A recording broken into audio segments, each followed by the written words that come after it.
This lesson will demonstrate how to create receipts for orders that have been received. Receipts are entered by requesters when goods or services are received.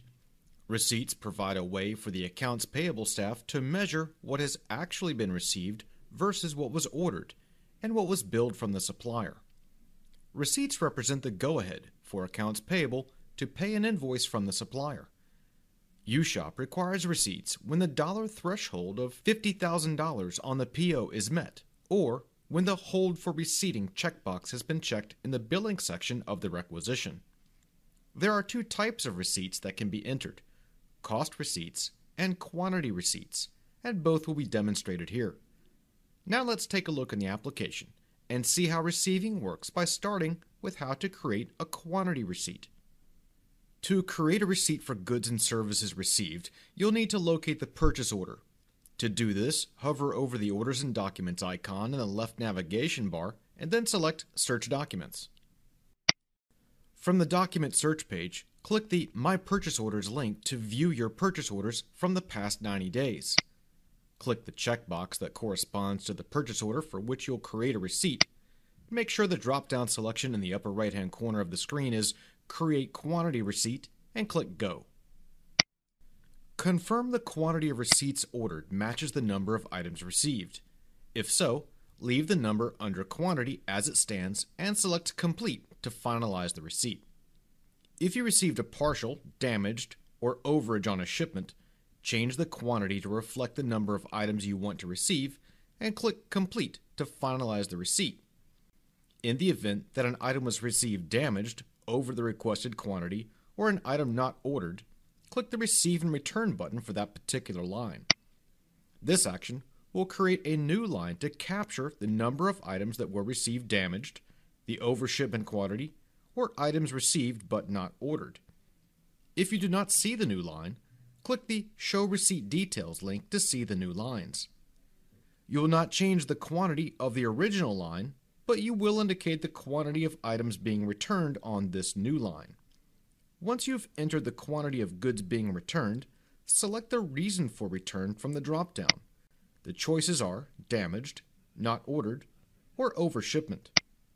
At this point, you may also enter Return Material Authorization, or RMA number, if you have one. Any additional information on the return may be added to the Notes section, and attachments such as the packing slip or a picture of the damaged goods can be added as well. Once all information has been entered, click Complete to create the receipt.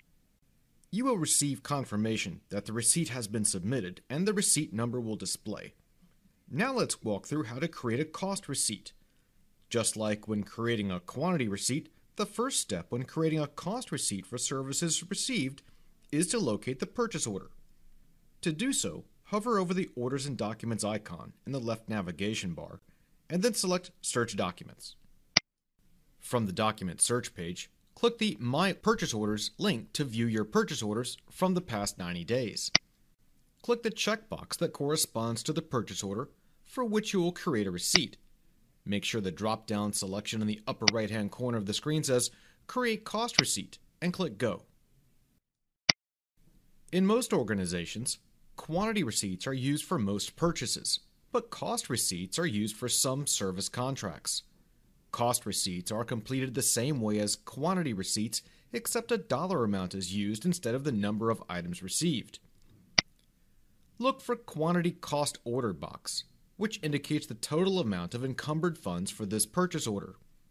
To receive cost, in other words, indicate that the cost has been incurred, enter the cost in the cost box by clearing the total amount and entering the amount of the invoice and ensure the line status indicates cost received. Another possible scenario is that cost is no longer needed for this particular purchase order, so you want to indicate that the cost has been canceled and the appropriated funds can be released. In this situation, you would enter the cost in the cost box and ensure the line status indicates cost canceled. For this demonstration, however, leave the amount as cost received and click on Complete to create the receipt. You will receive confirmation that the receipt has been submitted and the receipt number will display.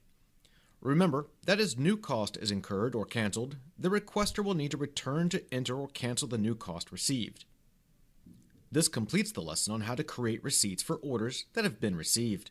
For more information about UShop, please contact ushop@utah.edu or visit the website shown on the screen.